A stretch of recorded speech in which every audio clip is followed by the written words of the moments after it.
Hello and welcome back to another family day out.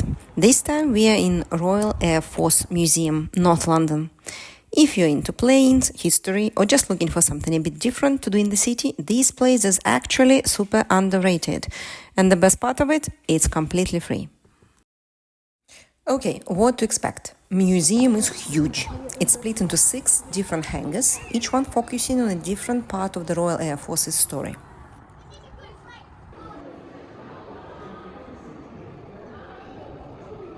The main entrance is in Hangar 1, dedicated to Royal Air Force stories and modern history. Perfect place to start. It's bright, spacious and packed with real-life aircrafts, military vehicles, powerful stories from people who served in the RAF.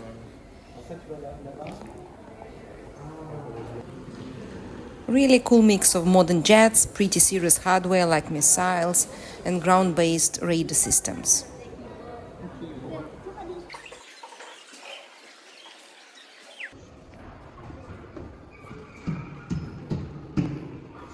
Kids were attracted to the RAF rescue helicopter, where you can climb up and actually have a quick glimpse what's inside.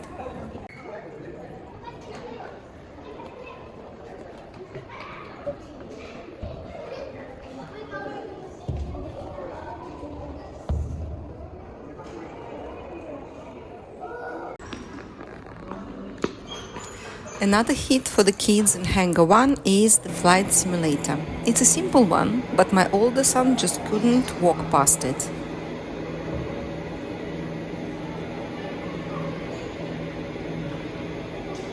Plus interactive mini aircraft and vehicles around the hangar that kids can actually climb into.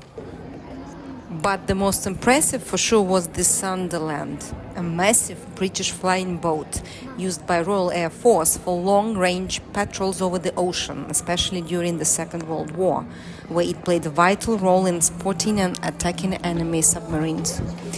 You can actually climb inside and walk through the fuselage, get a real feel what was like to be on board, even hearing a roaring sound effect of the engines as it used to be.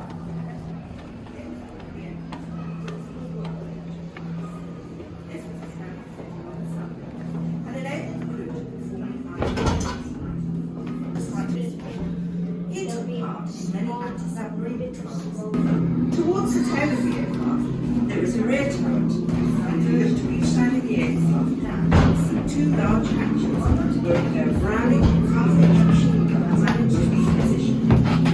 These will relate to the next section.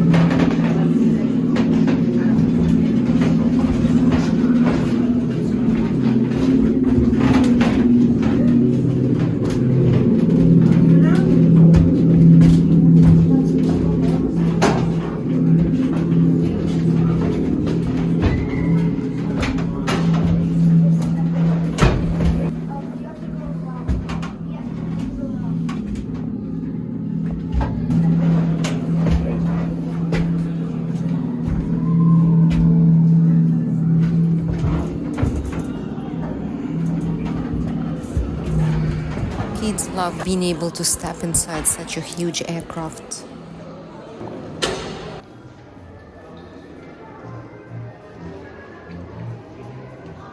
Moving on to hangars 3, 4 and 5. They're all connected into one big zone.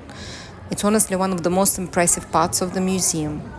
You go from the early days of World War I aviation right through the iconic battles of the Second World War, and then on to the giant bombers that helped shape the later years of the war.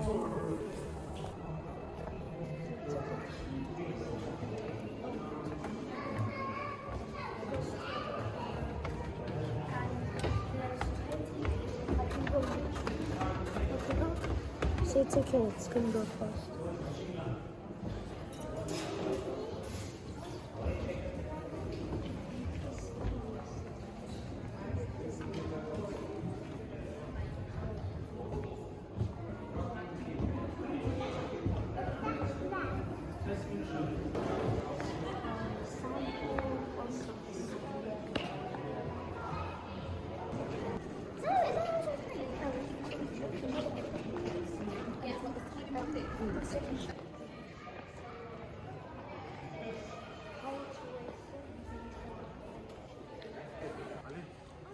Uite un pic la ăsta, vidul ăsta și vezi ce e în primul rând.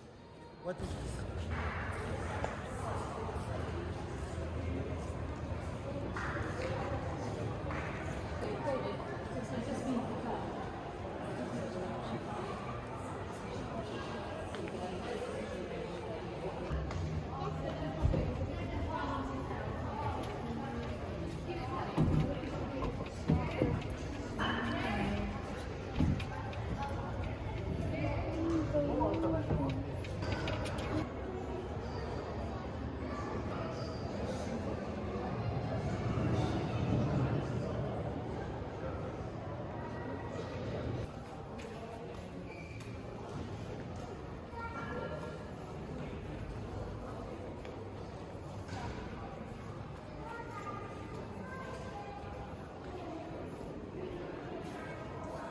Hangar 4 is about the Battle of Britain.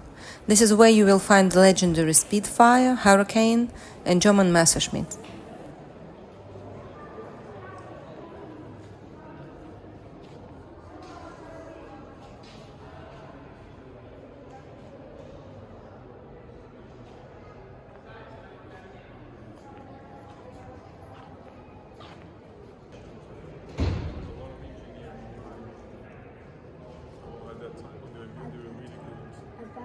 These planes would be like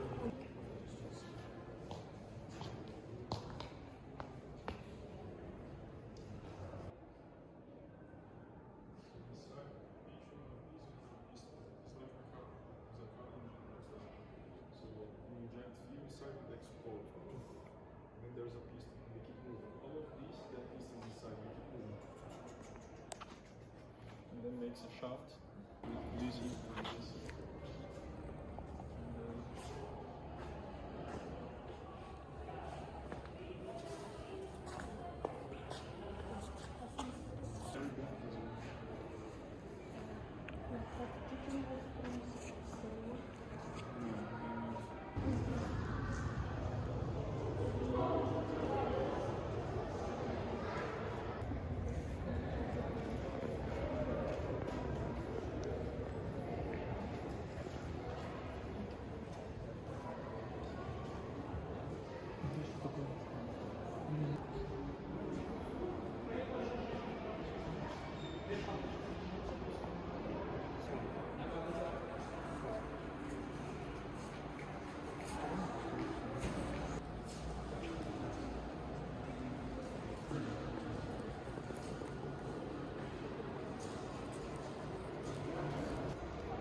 Then in Hangar 5 is all about the heavyweights.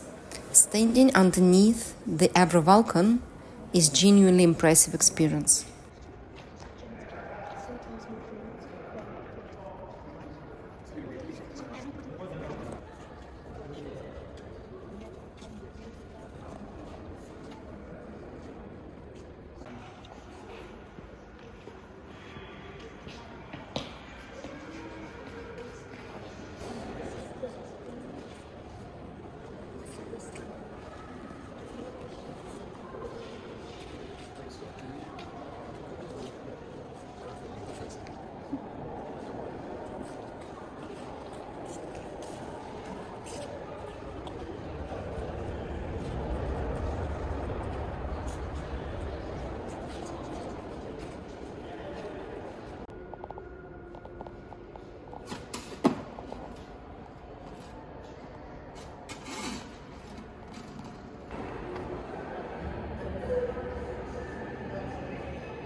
In this section you will find a real gem, the Handley Page Halifax. But this isn't a restored showpiece, it's the real deal, in its as-recovered condition.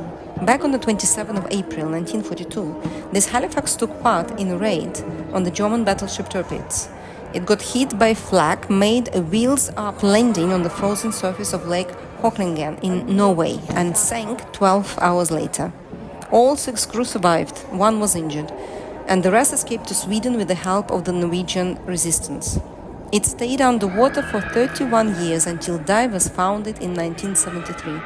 They recovered it and it was brought back to London. Today, it's displayed just as it was found, corroded, weathered, and telling its own story. Seeing it in its original condition, the rust, the ice damage, this unrestored Halifax isn't just a plane, it's a powerful piece of history.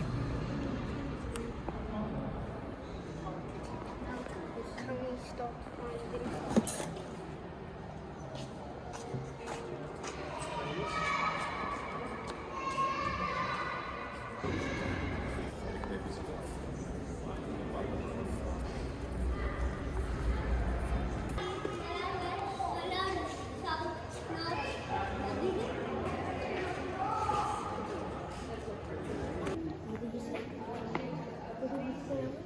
You did it too late.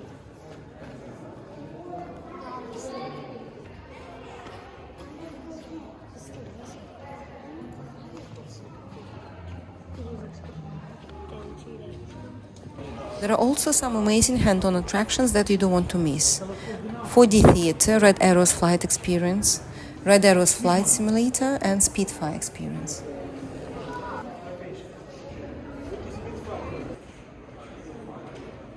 Hangar 6 is all about jets, Cold War, and beyond. This hangar showcases the RAF's transition into supersonic flights, nuclear deterrence, and global missions.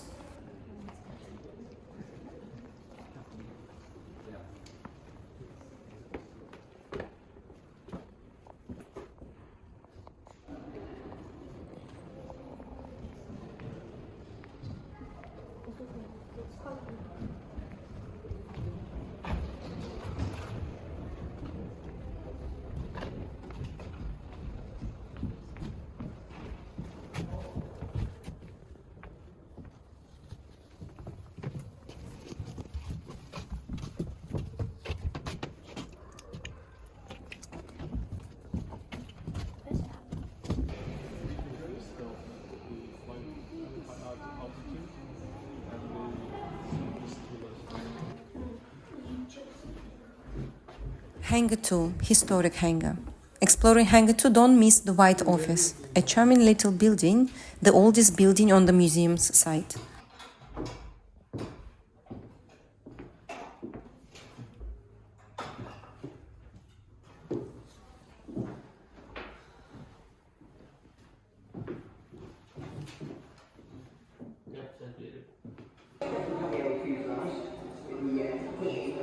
This part feels like you're stepping back in time. It's so cool to see how fragile and experimental flying used to be.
And just so you know, the museum is super family friendly with plenty of picnic areas if you want to bring your own food, a cozy cafe for snacks and meals, and even a playground for kids to play.